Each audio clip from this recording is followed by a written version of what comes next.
Classes ली थी तो हमारे 2 चैप्टर कंप्लीट हो गए थे और थर्ड चैप्टर जो है इसका थोड़ा सा पार्ट पेंडिंग था।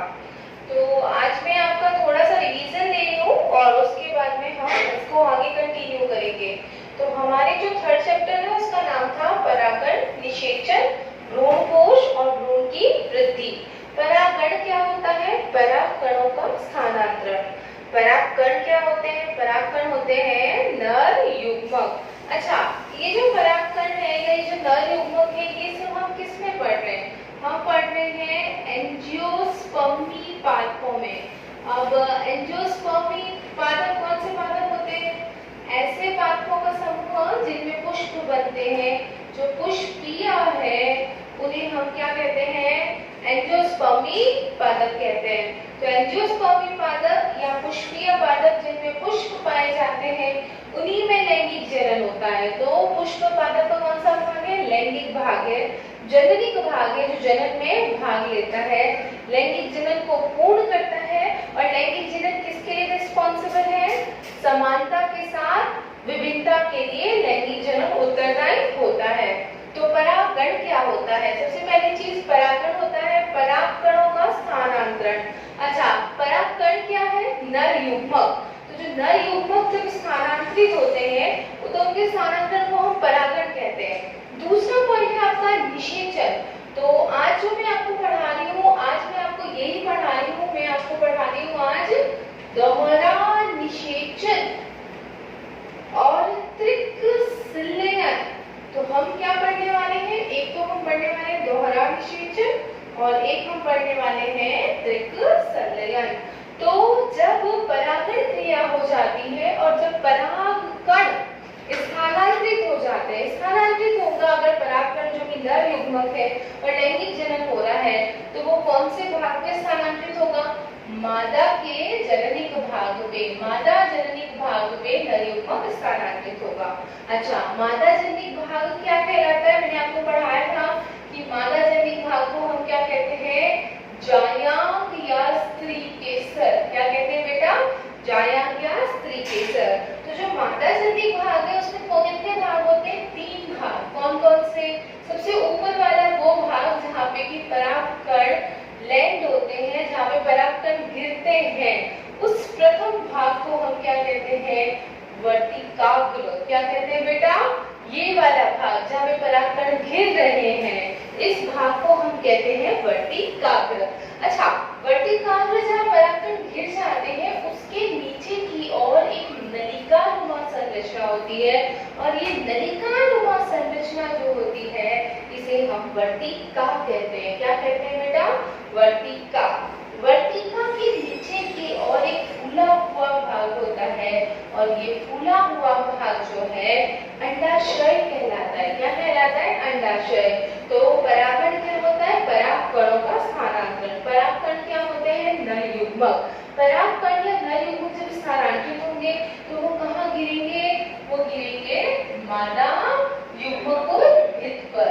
और जब वो मादा युग्मकोद्भिद पर गिरेंगे तो उसको हम क्या कहेंगे बेटा? उसको हम कहेंगे स्त्री केसर। तो स्त्री केसर या जायांग या मादा युग्मकोद्भिद उसमें कितने भाग हैं? 3 भाग। कौन कौन से? वर्तिकाग्र, वर्तिका और अंडाशय। कौन कौन से? वर्तिकाग्र, वर्तिका और अंडाशय। वर्तिकाग्र कौन सा भाग है? वर्तिकाग्र वो भाग है जहाँ पर कि परागकण क्या होते हैं? स्थानांतरित होते हैं। अब परागकण जो वर्तिकाग्र पर स्थानांतरित होंगे तो परागकण और वर्तिकाग्र के मध्य एक परस्पर आंतरिक क्रिया होती है जिसे हम कहते हैं पराग स्त्री केसर अनुक्रिया। ये मैंने आपको पढ़ाया भी था और समझाया भी था। मैंने आपको ये भी बोला था कि सोचो क्या हो कि अगर किसी एक पादप का परागकण किसी और पादप पर गिर जाए। सोचो कि बैंगन का परागकण टमाटर में गिर जाए या टमाटर का परागकण मटर में गिर जाए तो क्या होगा? तो कुछ भी नहीं होगा। क्यों कुछ भी नहीं होगा? क्योंकि हर वर्तिकाग्र अपनी ही जाति के परागकण को पहचानता है। तो जब उसी की जाति का या अनुकूल परागकण गिरता है, क्योंकि मैंने आपको स्वनिषेचन, स्वबंध्यता वो सब भी पढ़ाया था, तो उसमें मैंने बताया था कि कुछ ऐसे पादप होते हैं जो स्वनिषेचन का विरोध करते हैं, उनको परनिषेचन चाहिए, उन्हें गुणों में भिन्नता चाहिए। तो ऐसे तरह वो अपने परागकण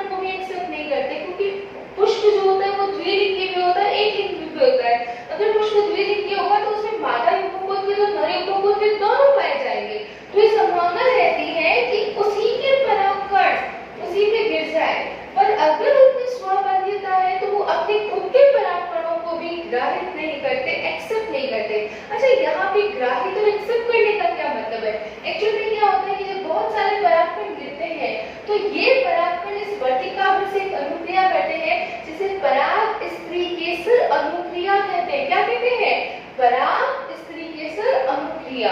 और जो ये जो पराग इस तरीके से अनुक्रिया होती है उस समय ये जो वर्तिकाग्र है ये परागकण को पोषण देता है। और जब पराग, देखो स्टार्टिंग में परागकण कैसा है, ऐसा गोलाकार या वृत्त के आकार का। इस समय इसमें परागनलिका नहीं पाई जाती, पर कहीं कहीं पर स्पोरोपोलिन नहीं पाया जाता, या एक या तीन जगह ऐसी होती है जहाँ स्पोरोपोलिन नहीं पाया जाता। और ये छिद्र जो होते हैं ये छिद्र कहलाते हैं जनन छिद्र। क्या कहलाते हैं बेटा? जनन छिद्र कहलाएंगे, जनन छिद्र कहलाएंगे। तो ये जो जनन छिद्र है ये जब वर्तिकाग्र से क्रिया करते हैं और वर्तिकाग्र जब इनको पोषण देता है तो वो उस समय परागकण से एक नलिकानुमा संरचना विकसित होती है। और ये जो नलिका है इस नलिका को हम क्या कहते हैं? परागनलिका। क्या कहते हैं बेटा? परागनलिका। के प्रैक्टिकल भी है पराग अंकुरण। उसमें हम क्या करते हैं? पका हुआ जो पुष्प है, जैसे गुड़हल का पुष्प है, तो उसको आप शर्करा के सॉल्यूशन में ऐसे मसलेंगे तो परागकण जो होते हैं वो शर्करा के सॉल्यूशन में गिर जाते हैं। फिर गीला ब्लॉटिंग पेपर रखते हैं, उसके ऊपर वॉच ग्लास रखे, तापमान देते हैं, नमी देते हैं।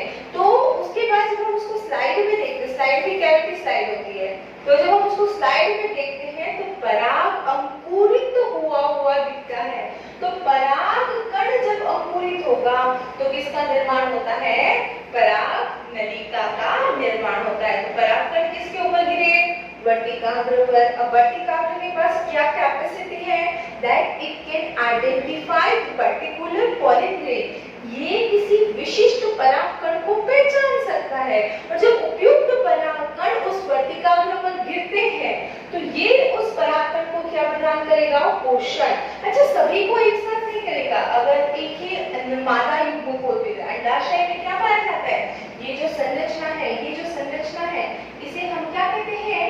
मादा युग्मकोद्भिद। क्योंकि इसमें मादा युग्मकों का विकास हो रहा है, इस कारण इस संरचना को हम क्या कहते हैं? मादा युग्मकोद्भिद। तो जितने मादा युग्मकोद्भिद है, जैसे कि आप अगर मटर की फली देखोगे तो उसमें इस तरह से आपको 3 या 4 मादा युग्मकोद्भिद दिखाई देंगे, ज्यादा भी दिखाई देंगे।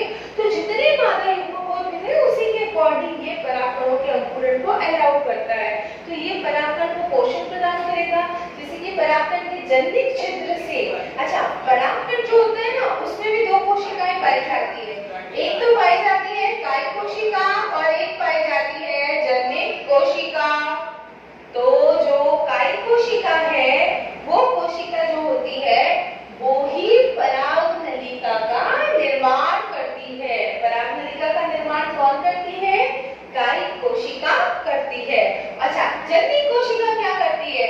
जननिक कोशिका विभाजन करती है। कौन सा विभाजन करेगी? देखो इसमें अर्धसूत्री विभाजन हो चुका है। आपसे ये भी पूछते हैं कि परागकण कैसी कोशिका है? अगुणित कोशिका है या द्विगुणित कोशिका है? तो परागकण कैसी कोशिका है? अगुणित कोशिका। तो अब इसमें अर्धसूत्री विभाजन नहीं होगा। कौन सा विभाजन होगा? समसूत्री विभाजन। समसूत्री विभाजन किसमें होता है? जननिक कोशिका में। और जब जननिक कोशिका में समसूत्री विभाजन होगा तो उससे क्या बनते हैं? 2 नर युग्मक। अच्छा देखो, हमारा हेडिंग क्या है? हमारा हेडिंग है दोहरा निषेचन। दोहरा निषेचन मतलब 2 बार। तो इसका ये मतलब नहीं है कि ये जो अंड कोशिका है ये 2 बार निषेचन हो रही है, नहीं। वो आपसे कह रहे हैं कि मादा युग्मकोद्भिद में 2 बार निषेचन की प्रक्रिया हो रही है और उसे हम दोहरा निषेचन कहते हैं। तो जो कायिक कोशिका है उसका कार्य क्या है? कायिक कोशिका वर्तिकाग्र से क्रिया करके परागनलिका का निर्माण करती है। ये देखो, ये परागकण गिरे और यहाँ पे जो कायिक कोशिका थी उसे वर्तिकाग्र से क्रिया की, पोषण प्राप्त किया और किसका निर्माण किया? परागनलिका का। अच्छा, ऐसा नहीं है कि वर्तिका जो है वो किसी भी परागनलिका को बढ़ने देता है। वर्तिका जो होती है वो भी परागनलिका से परस्पर अनुक्रिया करती है, उसे रासायनिक संकेत देती है कि भाई उसे किधर से जाना है। अलग अलग पुष्पों की युग्मकोद्भिद में परागनलिका का प्रविष्ट द्वार अलग अलग होता है। ये जब मैं आपकी अगली क्लास लूंगी उसमें मैं बताऊंगी कि वो क्या कैसे कभी चैलेजा से, कभी मध्य भाग से, कभी बीजांड वाले सिरे से, अलग अलग भागों से जो वर्तिका है, परागनलिका है वो प्रविष्ट होती है।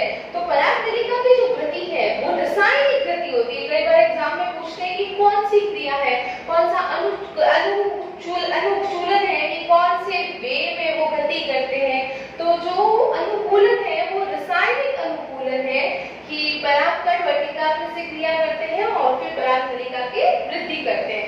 अच्छा, अब ये जो पराग नलिका है इसमें एक तो पाई जा रही है कायिक कोशिका और दो क्या पाए जा रहे हैं नर युग्मक। एक कायिक कोशिका और दो नर युग्मक। अच्छा, जो कायिक कोशिका है वो यहाँ पे आपको रास्ता दिखाती है। किसको रास्ता दिखाएगी? नर युग्मकों को। किसको रास्ता दिखाएगी? नर युग्मकों को। अब मैं अगर बोल रही हूँ कि दोहरा निषेचन, तो इसका क्या मतलब है? दोहरे निषेचन का मतलब है कि एक तो अंड कोशिका निषेचित होती है और दूसरी द्विध्रुवीय केंद्रक। एक तो द्विध्रुवीय केंद्रक निषेचित होता है और उसके अलावा क्या निषेचित होती है? अंड कोशिका। तो पहला निषेचन होता है अंड कोशिका के साथ और दूसरा निषेचन होता है द्विध्रुवीय केंद्रक के साथ। अब आप कहेंगे कि भाई अंड कोशिका तो हमको समझ में आता है कि अंड कोशिका में अगर निषेचन हो रहा है तो चलो कोई बात नहीं, भ्रूण का निर्माण हो रहा है, पर ये द्विध्रुवीय केंद्रक क्या करता है?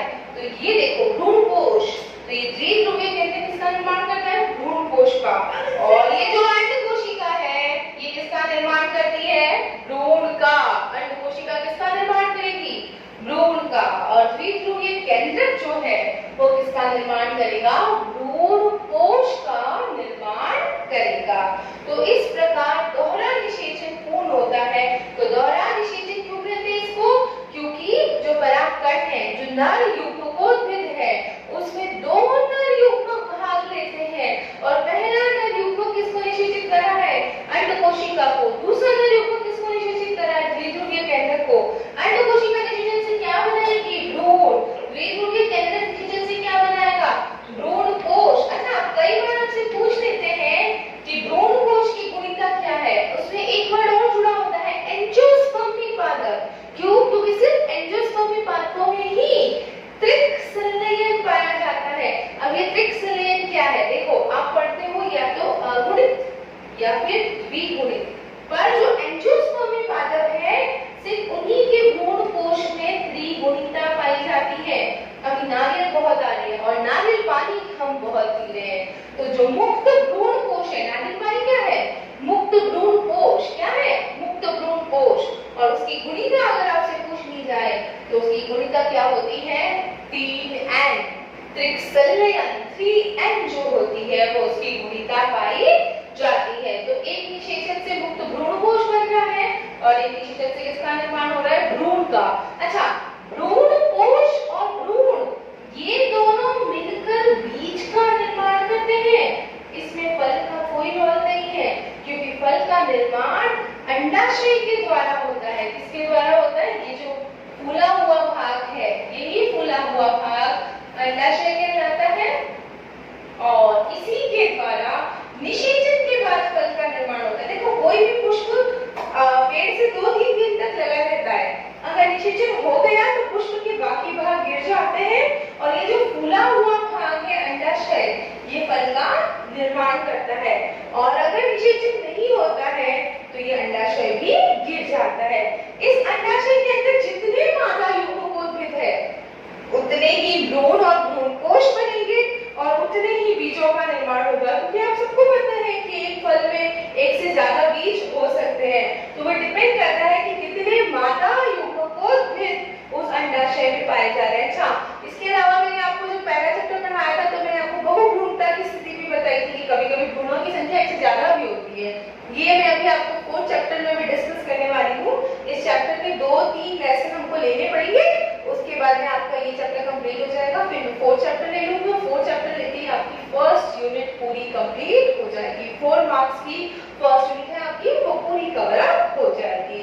ठीक है। अच्छा, अब कई बार आपसे पूछ लेते हैं कि ये जो दोहरा निषेचन है इसकी महत्ता क्या है? तो देखो बेटा, मैं आपसे ये कह रही हूँ कि सोचो अगर दोहरा निषेचन नहीं होता, सिर्फ एक नर युग्मक आता और यहाँ पे अंडाशय को निषेचित कर देता, अंडाशय के निषेचन से भ्रूण बन जाता। ठीक है, बट इसको कैसे पता चलेगा कि भ्रूण कोश बनाना है या नहीं, निषेचन हुआ है या नहीं? तो एक तरह से जब दोहरा निषेचन होता है, एक नर युग्मक इस द्विध्रुवीय केंद्रक के पास पहुंचता है, उससे निषेचित करता है, तो वो उसको भी सूचना देता है that start division, which type of division? Mitotic division, कि भाई समसूत्री विभाजन प्रारंभ कर दो, क्योंकि निषेचन हो गया है, भ्रूण बन गया है। और अब ये जो भ्रूण बन गया है, इसको अब किसकी आवश्यकता है? भ्रूण कोश की आवश्यकता है। किसकी आवश्यकता है बेटा? भ्रूण कोश की आवश्यकता है। तो इस रीजन से एक तो दोहरा निषेचन संकेत का कार्य करता है। और एक बात और, जो भ्रूण कोश बन रहा है उसमें मादा के साथ साथ नर के भी गुण आ जाते हैं। दो जो युग्मक है वो तो मादा के रहते हैं और एक जो युग्मक है वो किसका रहता है? नर का रहता है। तो इस प्रकार मादा के साथ साथ नर के भी गुण आ जाते हैं। इस प्रकार एंजियोस्पर्मी या पुष्पीय पादपों में दोहरा निषेचन और त्रिक संलयन पूर्ण होता है। अब ये जो परागनलिका है ये कहाँ से प्रविष्ट होती है, कैसे जाती है, वो सब जो है वो मैं आपको नेक्स्ट पीरियड में बताऊंगी। Thank you. आप लोगों की आवाज और ये जो तू आया इधर से क्या है?